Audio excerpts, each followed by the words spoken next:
ചേർത്ത് വെച്ച ഒരൊറ്റ ഐറ്റം. ഇന്നലെ സ്കൂളിൽ 9ാം ക്ലാസ്സിൻ്റെ ആനുവൽ എക്സാം ആയിരുന്നു. അപ്പോൾ എനിക്ക് ഡ്യൂട്ടി കിട്ടിയ ക്ലാസ് പെൺകുട്ടികൾ മാത്രം ഉള്ളൊരു ക്ലാസ്സായിരുന്നു.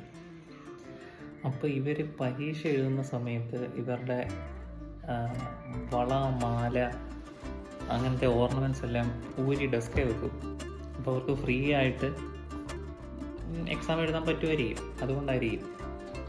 അപ്പം അങ്ങനെ അപ്പോൾ കുറേ പേരുടെ ഇങ്ങനെ വാച്ച്, കയ്യിലിടുന്ന ഐറ്റംസൊക്കെ ഡെസ്കിൽ ഇരിപ്പുണ്ട്. അപ്പോൾ പരീക്ഷയുടെ ടൈമിൽ ക്ലാസ്സിൽ ഇങ്ങനെ നടന്ന സമയത്ത് എനിക്ക് കിട്ടിയൊരു ഐറ്റമാണിത്. അത് കയ്യിലിടുന്നൊരു സംഭവമായിരുന്നു. ഇത് ഞാൻ പഠിപ്പിക്കുന്ന ആതിരയുടെയാണ്. അപ്പോൾ ഇത് ഞാനിങ്ങനെ എടുത്ത് നോക്കി, കൊള്ളാൻ രസമൊക്കെ ഉണ്ട്. പക്ഷേ ഈ ഭാഗം ഇതെന്താണ് ശരിക്കും ഉദ്ദേശിക്കുന്നതെന്ന് എനിക്ക് പിടികിട്ടിയില്ല. ഒരു അരഹൃദയമായത്. പക്ഷെ ഇവിടെ ഒരു മെറ്റൽ പീസ് എന്തോ ഇതിലിങ്ങനെ അറ്റാച്ച് ചെയ്തിട്ടുണ്ട്.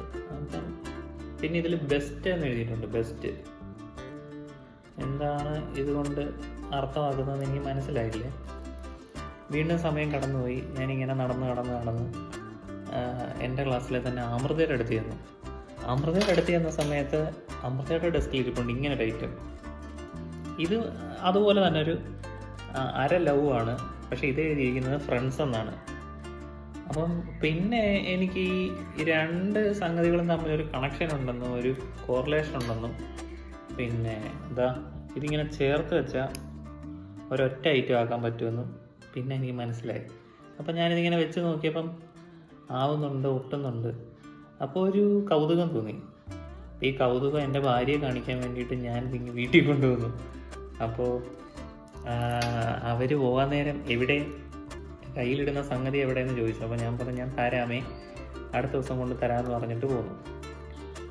പിന്നെ അതുകൊണ്ട് തന്നെ ആതിരയുടെ ഡെസ്കിൽ നിന്ന് കിട്ടിയ മറ്റൊരു ഐറ്റം ഉണ്ട്. അതാണിത്. ഇത് അടിപൊളി റോക്കറ്റാണ്. പെട്ടെന്ന് എറിച്ചറിയും, എവിടെ നിൽക്കുമെന്നേലും തിരിച്ചറിയും. അപ്പം ഇത് അവളോട് ചോദിച്ചപ്പോൾ അവൾ പറഞ്ഞത് ഏറ്റുമാനൂരെന്നോ എന്തോ മേടിച്ചതാണ്. അപ്പം ഇതൊന്നും ഇല്ലാതെ പിള്ളേരിപ്പോൾ കഴിഞ്ഞ ദിവസം വീട്ടിലോട്ട് പോയേക്കുന്നത്. അപ്പോൾ ഇതൊക്കെ ഞാൻ എന്ത് ചെയ്തു എന്നവർ കരുതുന്നുണ്ടാവും. ഇത് കണ്ട് തന്നെ അറിയാൻ പറ്റട്ടെ, ലോകം മുഴുവൻ അവരെ അറിയട്ടെ. അപ്പോൾ ബൈ.